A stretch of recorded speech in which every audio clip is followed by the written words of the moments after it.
Mu ndiba z'imigezi, ibiyaga n'ibishanga byo ku isi, aho dusanga ikiremwa kimaze imyaka na kaka kivundura ifuro n'isayo. Inzasaya ziteye ubwoba, umubiri ukomeye nk'icyuma, tutibagiwe ubuhanga buhanitse bwo kwihisha. Ibi byose bituma ingona ihinduka umwami w'igihangange mu gace ihahiramo. None se, ni iki gifasha ingona kwihagararaho bene ako kageni? Ni gute zihiga? Ni uruhe ruhare zifite mu bidukikije? Ni ayahe masomo twazigiraho?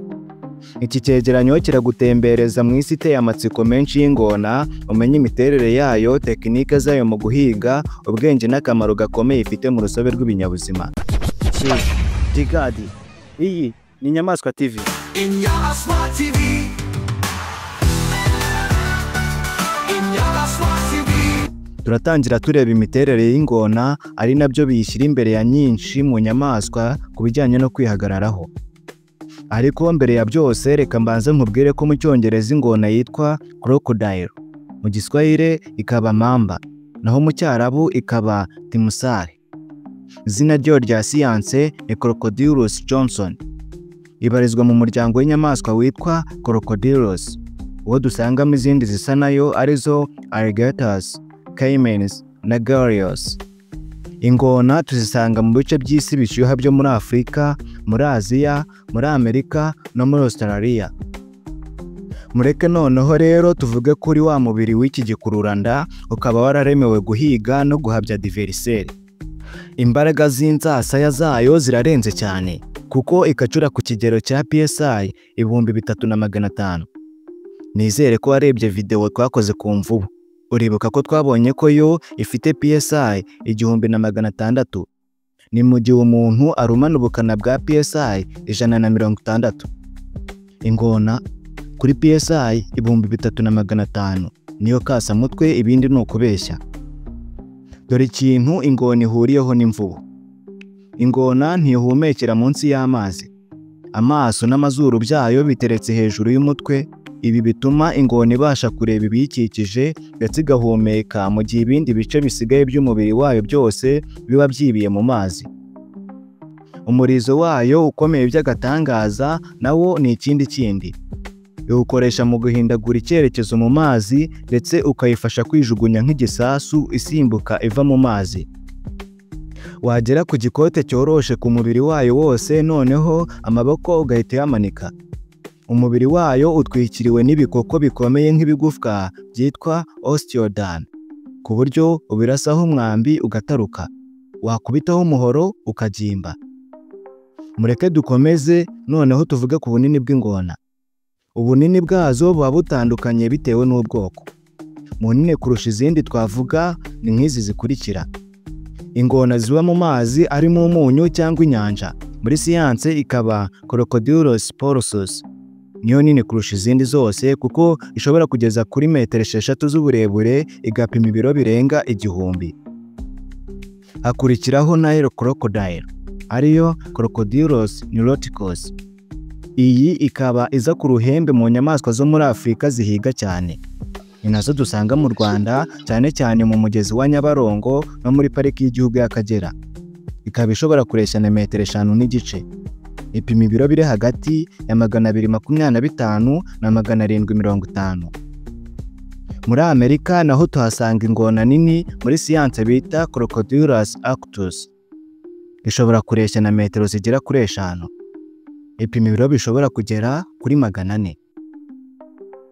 Nyuma yo kumenya imiterere n'ingano by'ingona, ubu twinjiye neza mu mibereho yazo.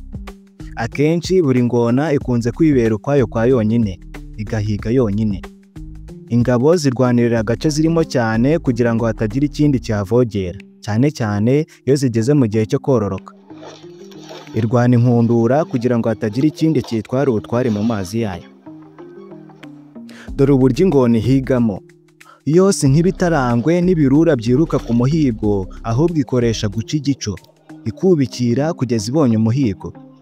Bisaba kwihangana guhambaye ku buryo ishobora kumara amasaha menshi, yewe bikaba byageze no ku minsi ihagaze hamwe nta kubuja. Ikisanisha n'amazi y'ahiri, igategereza kugeza igihe umuhigo nyawo uzahagerera. Uko inyamaswa igenda yegera, ingona ibariranya mu gihe cya nyacyo, ikijugunya ku muvuduko nk'uw'inkuba, igacakira ubundi ikarwana no gukurura yerekeza mu mazi. Ibi bikurikira bishobora kugorana kubyemera, gusa wirinde kuvuga ko nkubeshye utarareba video yose, kandi ngo nawe wikorere ubushakashatsi bwawe niba ushidikanya. Ukuri ni uko ingona ari inyamaswa idashobora gukacanga, nubwo ifite amenyo arenga 60 atyaye bushinge. Aya menyo yaremewe gucakira ku buryo bigoye kuyicika no gukacura cyangwa gucamo kabiri ikubise inshuro imwe, aho kuba gucakanga cyangwa guhekenya.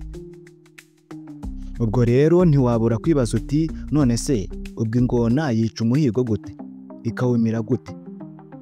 Iyo ingona icakiye akanyamaswa gatoya nk'ifi ikamira bunguri, yari inyamaswa nini nk'imparage, irayifata ikarwana no kuyibiza mu mazi kugira ngo yicwe no kumira nkeri. Igakomeza kuyicagaguramo ibice buri cyose ikimira ukwacyo kugeza iyimaze, cyangwa izindi nazo zikaza kwikuriraho icyacumi. Akaba wa mugani ngo yapfuye ntahita yiryaho. Iyo ari inyamaswa y'ubunini buringaniye nk'impara, ingona irayizengereza ikagenda iyizengurutsa yongera iyirekura, ihita yongera kuyicakira, uko iyiciyemo igice ihita ikimira. Babyita death roll, gupfa ugaraguritse. Biteye ubwoba. Aha nagira ngo mpite kandi nkubwira ko ingona ari rutemayeze, opportunistic feeder. Bishatse kuvuga ko mu kurya ntacyo isubiza inyuma. Amafi, inyoni, ibikeri, imbeba n'ibindi bikururanda bito. Inyamabere nini nk'impara, imparage, utaretse n'imbogo, byose irarya. Gusibye ibyo yihigiye, iyo igeze ku byipfushije nabyo ntibikatira. Ubanza itaginukirwa bibaho. Ubu noneho tugiye kuvuga ku byerekeye ubwenge bw'ingona. Hari abatekereza ko zifite ubwenge buciriritse, nyamara ubushakashatsi bwagaragaje ibinyuranye n'ibyo. Zifashisha ibikoresho. Hari igihe ingona ifatisha akatsi ikinwa cyayo ikakazamura hejuru iyo iri mu mazi, maze inyoni ikaza kugafata ngo ijye kukubakisha icyari. Ako kanya ingona ikasama ikayisamira mu kirere ikayisamura. Zishobora gukorera hamwe nk'ikipe. Hari igihe itsinda ry'ingona rikorera hamwe, imwe igahagarara hirya ikanga amafi ikayahindira mu ruhande rurimo izindi ngona ziteguye kuyamiraza. Hari n'igihe zifatanya mu gukuba ku binyamaswa nini ziyerekeza ahari amazi maremare, birengerwa ipfe ziyigabagabane. Ziribuka cyane. Zimenya ibihe ku buryo mu gihe cy'izuba ryinshi zibuka ahantu hashobora kuba hasigaye ibizenga by'amazi, zigakora ingendo ndende ziganayo. Ingona kandi zigira urukundo rwinshi nubwo zigira amahane.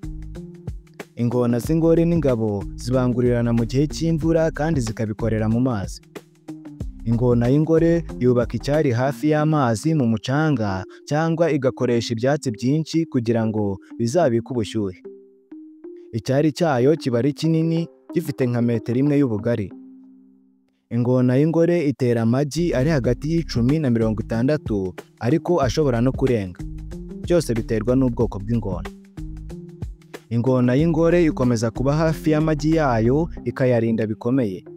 Ibi bitandukanye n'uko ibyinshi mu bikururanda bibigenza, byo bitera amagi bikigendera nta yindi gikurikirana. Ku rundi ruhande ariko, ingona nayo ntiyajya hejuru ngo iyararire, ariko iyacungira umutekano. Imyubakire y'icyari ituma ubushyuhe bw'izuba burarira amagi. Hari ikintu gitangaje cyane ngiye kukubwira kugeza aha. Igitsina cy'ingona ntikigenwa n'intangangabo nk'uko bigenda kuri nyinshi mu nyamaswa, ahubwo kigenwa n'igipimo cy'ubushyuhe cyageze ku magi mu gihe cyo kuyararira. Reka mbigusobanurire. Mbere ya byose banza uzirikane ko ubushyuhe bugera ku igi bugenwa n'umwanya riteretsemo mu cyari. Ubusanzwe nko ku nkoko, nyina igenda ihindukiza amagi kandi ikagenda iyasimburanya kugira ngo yose agerweho n'ubushyuhe ku gipimo kijya kungana. Ku ngona ho rero, aho igi ritewe mu cyari niho riguma kugeza ryituraze. Ubwo rero ku bijyanye n'igitsina bigenda gutya. Amagi ari ku bushyuhe bwa dogere Celsius 30 no hasi aho avamo ingona z'ingore. ubwo nayo ku ruhande. Amagi ari ku bushyuhe bwa dogere Celsius 31 kugeza kuri 33 avamo ingona z'ingabo. Naho amagi ari kuri dogere Celsius 34 no hejuru nayo akavamo ingore. Bikurikirana bitya: female, male, female. Ingore zo mu magi yo mu bukonje ziba nini kurusha izayo mu bushyuhe. Nyuma y'iminsi iri hagati ya 75 na 90 bitewe n'ubwoko bw'ingona ndetse n'igipimo cy'ubushyuhe, amagi aba ageze igihe cyo kwituraga. Utwana dutangira kumena igishishwa cy'igi kandi tugasohora ijwi. Nyina idufasha kuva mu igi. Iyo twose tumaze kuva mu igi, nyina idutwara mu kanwa. Aka kantu nako kararyoshye. Nyina kudutwara mu kanwa ikatuvana ku butaka itujyana mu mazi. Ikibabaje nuko nubwo nyina yazirinda gute, inyinshi mu ngona zipfa zikiri dutoya hagasigara njerere. Zizira iki? Zicwa n'ibisiga, zikishwa n'inzoka, yemwe n'izindi ngona iyo zigeze kuri utwo twana ziraturya. Gusa nyine bitagenze gutya, umubare w'ingona mu mazi wahinduka ikibazo. Ubwo rero niyo mpamvu ingona zigeze ku myaka y'ubukure ari mbarwa. Kugira ngo ingona ibe ikuze bihagije, hamwe nk'umuntu batangira kumubwira ko atazarengaho, yo biyifata imyaka igera kuri 15. Ugereranyije n'ukuntu yavuye mu igi ingana, ingona ikuze iba yarikubye inshuro ibihumbi 10. Ingona iraramba cyane kuko ishobora kumara imyaka 100. Uyu munsi tuvugana, ingona nkuru kurusha izindi zose ku isi yitwa Henry. Ikaba yaravutse mu mwaka w'1900 muri Okavango Delta mu gihugu cya Botswana. Ku itariki ya 16 Ukuboza 2025 izakorerwa isabukuru y'amavuko y'imyaka 125 imaze, aho icungiwe umutekano n'amagara mu kigo cyitwa Clockwork Conservation Center muri Starburg mu gihugu cya Afurika y'Epfo. Kuki abantu bagomba kubungabunga iyi nyamaswa izwiho ubugome buhambaye? Ingona ifite akamaro kanini cyane mu rusobe rw'ibidukikije. Dore bike mu byo twavuga. Kubera ko ingona nta yindi nyamaswa iyihiga ahubwo zo zigahiga, zigira uruhare mu kuringaniza umubare wa zimwe mu nyamaswa kugira zitaba nyinshi cyane bikaba byateza ikibazo. Nanone kandi kubera ko ingona zirya inyamaswa zipfushije ndetse n'izifite intege nke kubera uburwayi runaka, bituma ubwo burwayi budakwirakwira, bityo zikaba zigize uruhare mu gukora isuku no kurwanya ibyorezo. Nanone kandi iyo ari mu gihe cy'izuba ryinshi, ubutaka bukuma, ingona ziragenda zigacukura ibinogo aho imigezi cyangwa ibiyaga byakamye, maze imvura yagwa hakirekamo amazi, izindi nyamaswa zikaza kuhashoka. Abo tumaranye igihe murabizi ko nyinshi mu nyamaswa tuvugaho ari zo muri Afurika. Ingona nayo ni inyamaswa yiganje muri Afurika, aho dusanga amoko 3 y'ingenzi ariyo Nile crocodile, Crocodylus nauticus, imwe mu nyamaswa zica abantu benshi muri Afurika, ikaba ikunze kuba mu ruzi rwa Nile n'indi migezi myinshi irushamikiyeho. The wolf crocodile, Osteoramus tetraspis, ingona iba mu mashyamba yo muri Afurika y'Iburengerazuba niyo hagati, ikaba ariyo ntoya mu zindi ngona zose kandi ikaba itungwa no kurya amafi n'udusimba tw'inigwahabiri. Ubwoko bwa gatatu bw'ingona dusanga muri Afurika y'Uburengerazuba ni slender snouted crocodile, Mecistopus cataphractus. Zigira umunwa usongoye uzifasha gufata amafi kandi zigakunda kuba mu migezi ituje itemba buhoro buhoro. Nanone kandi ingona ni ikitabuze muri Aziya, muri Amerika no muri Australia, aho hose zikabaho zihuje n'aho ziri. Dukomeje tureba ibibazo ingona zihanganye nabyo. Nubwo ari inyamaswa y'inyambaraga mu guhiga, ihanganye n'ibibazo by'isobe ahanini biturutse ku bantu. Ubuturo bwazo ari bwo bishanga n'imigezi bukomeje kwibasirwa n'abahinzi borozi, abubaka imijyi yo guturamo n'abashaka amazi. Abahigi n'abashimusi nabo ntibazorohera, cyane cyane kubera uruhu rwazo ruhenda by'agahebuzo. Bitewe n'ubwoko bw'ingona, uruhu rwayo rwo kunda rushobora no kugeza ku madolari 1000. Ni ukuvuga hafi 1.5 miliyoni y'amanyarwanda muri iki gihe. Ubwo ntituvuze ku menyo yayo kuko nayo ari imari ishyushye. Nanone kandi hari uduce tw'isi aho abantu barya inyama z'ingona. Abandi bo bifashisha ibice byazo mu bikorwa by'ubupfumu hamwe no mu buvuzi bwa gakondo. Kuri ibyo hiyongeraho amakimbirane aterwa no kuba abantu bakomeje gutura hafi y'aho ingona ziba. Ibi bigatuma zibagabaho ibitero zikabica nk'igihe bagiye kuvoma mu migezi. Ibyo bituma abantu bumva ko ingona ari icyago, bakazitega bakazica kugira ngo bihorere. Ibikorwa byo kurengera ingona nabyo birakomeje binyuriye mu guhugura abaturage no kurinda ubuturo bwazo. Mureke noneho turebe amasomo ingona zishobora kutwigisha. Mu myaka ibihumbi n'ibihumbagiza, ingona zarokotse ibyago uruhuri. Isanganya ryarimbuye inyamaswa nyinshi za kera, ihindagurika ry'ibihe no kubangamirwa n'umuntu. Ubwo rero nta gushidikanya ko zidufitiye akamaro tutarenze amaso. Isomo rya mbere ni ukwihangana kandi ugategereza, ariko utabitewe no kubura uko ugira, ahubwo ari uko wabiteguye. Ingona ntihubuka isimbukira akabonetse kose cyangwa agakomye kose, ahubwo itegereza igihe cya nyacyo ikabona kugira icyo ikora. Mu buzima, gutegura witonze ugategereza igihe gikwiye cyo kugira icyo ukora nibyo akenshi bikugeza ku ntsinzi ifatika. Isomo rya kabiri: kumenya gutuza nizo mbaraga. Ntawahakana ko ingona ari inyambaraga, nyamara umwanya wayo munini uwumara yibereye ahantu hamwe. Ibi bitwibutsa ko rimwe na rimwe kwituriza biruta guhora wiruka ufata akana kariya. Isomo rya gatatu ni ukumenya kwihuza n'aho uri.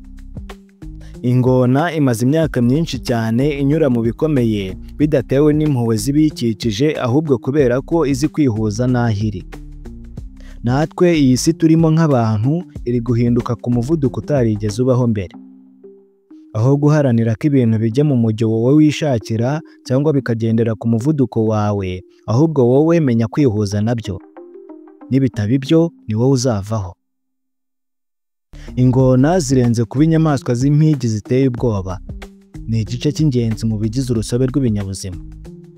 Ingona ni inyamaswa y'inyabwenge, y'ingirakamaro, ikaba n'umubyeyi w'intangarugero, nubwo kuyumva gusa bikura imitima ya benshi. Ikibabaje ni uko muri iki gihe zihanganye n'ingaruka z'ibikorwa by'umuntu. Niba twifuza ko umwami w'amazi aguma ku ngoma ye, tugomba gukora ibishoboka byose tukarinda ingona kandi tugaha agaciro uruhare rwazo mu kurengera ibidukikije. Ikindi gikomeye wakora ni ukuma subscribe na like, utibagiwe na share, kugira ngo ibyiza nk'ibi bikugereho ku bwinshi kandi bigere kuri benshi. Murakoze kureba.